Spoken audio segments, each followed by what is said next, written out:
America के crack cocaine epidemic और crime life को दिखाती हमारी आज की मूवी है साल 1993 में आई मेनेस टू सोसाइटी। इस मूवी की कहानी शुरू होती है साल 1993 में कैलिफोर्निया के लॉस एंजल्स एरिया से, जहां हम दो ब्लैक लड़कों को देखते हैं जिनका नाम होता है केन और केविन उर्फ ओ डॉग। और ये दोनों शराब खरीदने के लिए एक स्टोर में एंटर करते हैं। स्टोर का ओनर और उसकी वाइफ जो कोरियंस होते हैं, इन दोनों के होलिये से इन्हें चोर समझने लगते हैं और शराब के लिए पे करके चुपचाप यहाँ से जाने के लिए कहते हैं। और स्टोर ओनर दबी आवाज में कहता है कि उसे इन लड़कों की माँ पे दया आती है। जो बात ओ डॉग सुन लेता है और वो गुस्से में उस आदमी से लड़ने लगता है और बहस बढ़ने पर वो 2 गोलियां मार के उस आदमी को खत्म कर देता है। जो देख के केन शॉक रह जाता है क्योंकि वो बस यहाँ शराब खरीदने के लिए आए थे। स्टोर में कैमरा लगा होता है और ओ डॉग स्टोर ओनर की वाइफ को दूसरे रूम में ले जाके कैमरे की टेप छीन लेता है और उसे भी शूट करके मार देता है ताकि कोई एविडेंस ना रह जाए। जिसके बाद वो कैश रजिस्टर और उस आदमी के पॉकेट्स में पड़े पैसे निकाल लेता है और वो दोनों वहां से भाग निकलते हैं।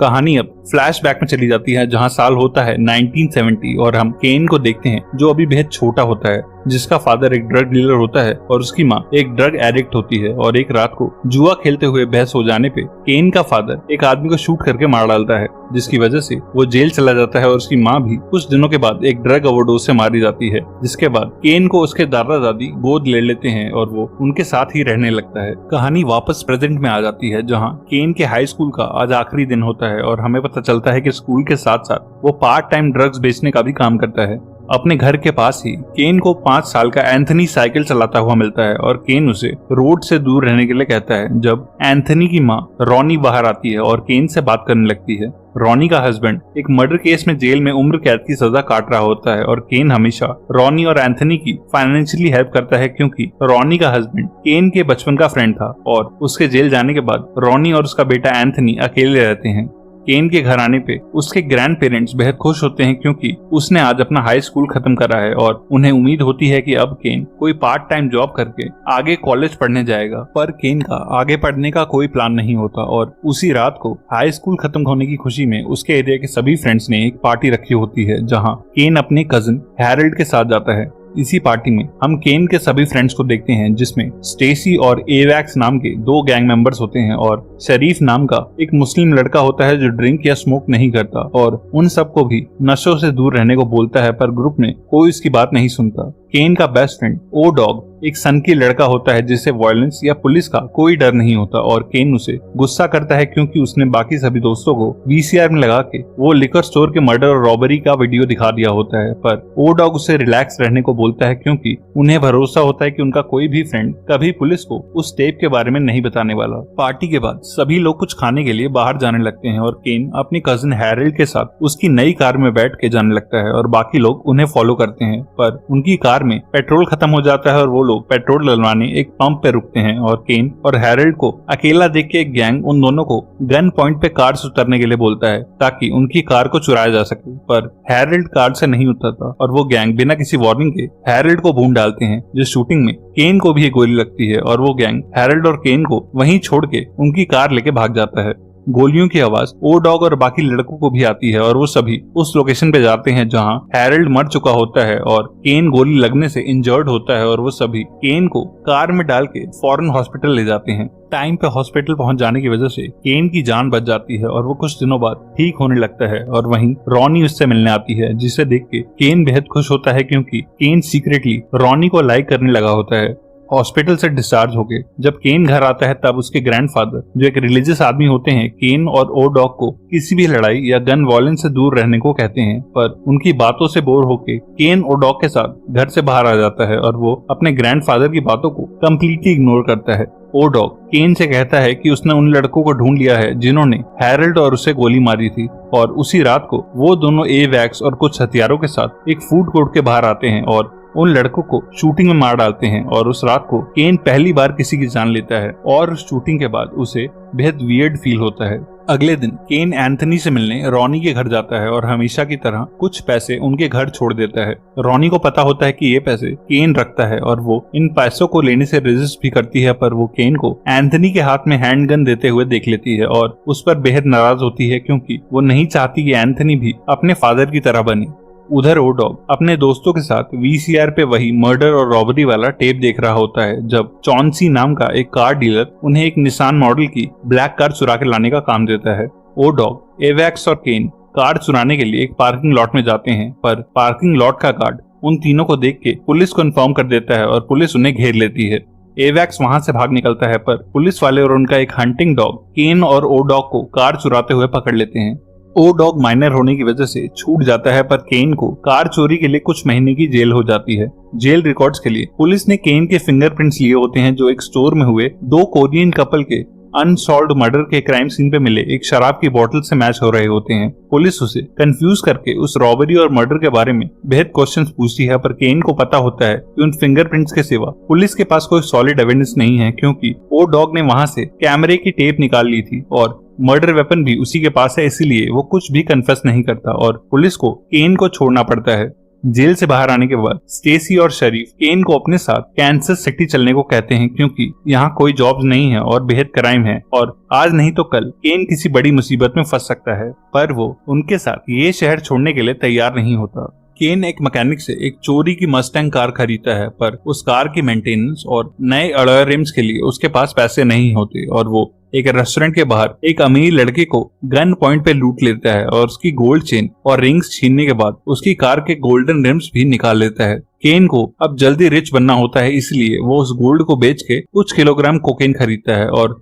उसी से वो क्रैक कोकेन बना के बेचना शुरू कर देता है और कुछ ही हफ्तों में उसके एरिया के सभी ड्रग डीलर्स उससे माल खरीदने लगते हैं और केन को इस काम से काफी प्रॉफिट होता है। केन अपने लाइफस्टाइल से एक इलियाना नाम की लड़की को भी इम्प्रेस करके डेट करने लगता है और अब उसके सभी फ्रेंड्स उसकी रिस्पेक्ट करने लगते हैं। पर शरीफ और उसका फादर केन को मल्टीपल टाइम समझाते हैं कि अगर केन ने ये लाइफ नहीं छोड़ी तो या तो वो जेल जाएगा या इन्हीं स्ट्रीट्स में मारा जाएगा। केन शरीफ से कहता है कि वो कैंसस सिटी नहीं जाना चाहता, क्योंकि उसके ग्रैंड पेरेंट्स और सभी दोस्त यहाँ पर हैं और रात को एक ट्रैफिक स्टॉप पे कुछ रेसिस्ट पुलिस वाले उन्हें रोकते हैं और उनकी तलाशी लेने के बाद वो पुलिस वाले उन्हें मारने लगते हैं, क्योंकि शरीफ और केन उनसे बहस कर रहे होते हैं। पुलिस वाले उन दोनों को अपनी कार में डाल के बेहद बुरी तरह पीटते हैं, जिसके बाद वो पुलिस वाले उन दोनों को अधमरी हालत में एक मैक्सिकन गैंग मेंबर्स के इलाके में फेंक देते हैं, जिनकी ब्लैक गैंग से वॉर चल रही होती है। पर फॉर्चुनेटली वो मैक्सिकन्स उन दोनों को मारते नहीं हैं, बल्कि उन्हें हॉस्पिटल पहुंचा देते हैं। एक बार फिर रॉनी केन से मिलने हॉस्पिटल आती है और कहती है कि उसे अटलांटा में जॉब मिल गई है और वो एंथनी के साथ जल्दी ये शहर छोड़ के जा रही है और वो केन को भी अपने साथ चलने को बोलती है, क्योंकि वो भी केन को पसंद करने लगी है। रॉनी केन को किस करके कहती है कि इस शहर में उनका कोई फ्यूचर नहीं हो सकता और केन अगर यहाँ रुका तो ऐसे ही बार बार हॉस्पिटल या जेल जाता रहेगा। पर केन अभी बेहद कंफ्यूज होता है और वो फैसला नहीं कर पाता। कुछ दिनों के बाद सभी लोग स्टेसी और शरीफ के लिए एक फेयरवेल पार्टी रखते हैं, क्योंकि वो दोनों कैंसस जाने वाले होते हैं और उसी पार्टी में रॉनी और केन दोबारा मिलते हैं और एक बेहद क्लोज मोमेंट शेयर करते हैं। पार्टी में सभी लोग ड्रिंक कर रहे होते हैं और चॉन्सी नशे में रॉनी के साथ जबरदस्ती करने लगता है, जो बात केन से बर्दाश्त नहीं होती और वो एक गन से मार मार के चॉन्सी का चेहरा बिगाड़ देता है और स्टेसी और शरीफ बेहद मुश्किल से उसे कंट्रोल करते हैं। पार्टी से घर आके केन रॉनी के बारे में सोचने लगता है और उसे लगता है कि वो उसे लाइक करने लगा है, पर तभी उसे अपनी एक्स गर्लफ्रेंड इलियाना का कॉल आता है। इलियाना उसे बताती है कि वो प्रेग्नेंट है, पर केन कहता है कि ये उसका बच्चा नहीं हो सकता, क्योंकि वो दोनों कुछ ही दिन तक साथ में थे और वो इलियाना का फोन काट देता है। उधर अपने से कम उम्र के केन से मार खाने के बाद चॉन्सी बेहद गुस्से में होता है और वो केन से बदला लेने के लिए उसकी और ओ डॉग की वो स्टोर वाली टेप पुलिस को भेज देता है। केन के घर के बाहर इलियाना का एक कजिन ब्रदर उससे मिलता है और कहता है कि उसे इलियाना के होने वाले बच्चे की रिस्पॉन्सिबिलिटी लेनी पड़ेगी, क्योंकि उसी ने इलियाना को प्रेग्नेंट किया है। पर केन को उसकी टोन किसी धमकी जैसी लगती है और वो उसे वहीं गिरा के बुरी तरह मारने लगता है और उसके मुंह पे किक्स मार के वो उसे बेहोश भी कर देता है। जब शोर सुन के घर के अंदर से उसके ग्रैंडफादर बाहर आ जाते हैं और उसे ऐसे किसी को मारते हुए देख के वो उसे खींच के घर के अंदर ले जाते हैं। केन के ग्रैंड पेरेंट्स उसे कहते हैं कि अब वो यहाँ नहीं रह सकता, क्योंकि वो दोनों अपने सामने उसे एक गुंडा बनते हुए नहीं देख सकते और अब वो बड़ा हो गया है, इसलिए अब उसे खुद के रहने की जगह ढूंढ लेनी चाहिए।